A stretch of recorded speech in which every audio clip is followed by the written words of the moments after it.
മൈസൂരെ college of nursing അതിൻ്റെ മേൽനോട്ടം കന്യാസ്ത്രീയാന്ന്. കന്യാസ്ത്രീമാരും പുതിയ ഉടായ്പുമായിട്ട് രംഗത്തോട്ട്.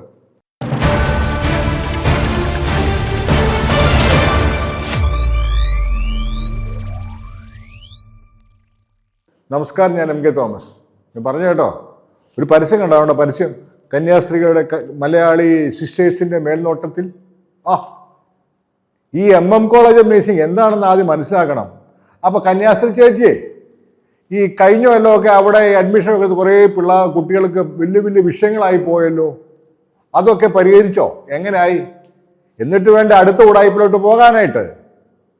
അതുപോലെ ഇത് നടത്തുന്ന ട്രസ്റ്റിനകത്ത് ഈ കന്യാസ്ത്രീ ചേച്ചി ഉണ്ടോ? ഇതിൻ്റെ പ്രിൻസിപ്പളാണോ? പ്രിൻസിപ്പളല്ല, പ്രിൻസിപ്പളിൻ്റെ അയാളുടെ പേര് സന്തോഷം എന്നോ മറ്റോ. അംഗീകാരം വല്ലതും ഉണ്ടോ? എവിടുത്തെ ഉള്ളത്? കൊള്ളാം, നല്ല കാര്യം.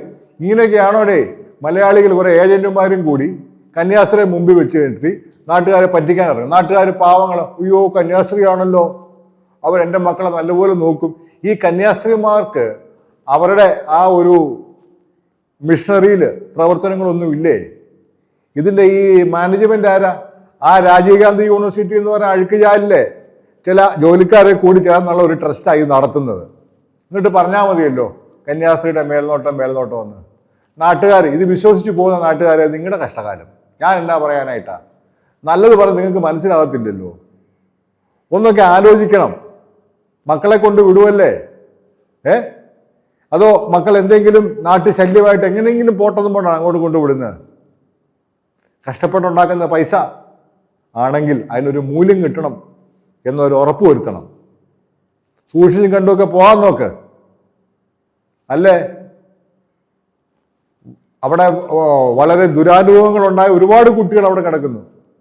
അതുപോലെ നാളെ അവരുടെ ഗണത്തിലേക്ക് നമ്മുടെ കുട്ടികളെ പറഞ്ഞു വിടരുത്. സൂക്ഷിക്കണം, ജാഗ്രത പാലിക്കണം.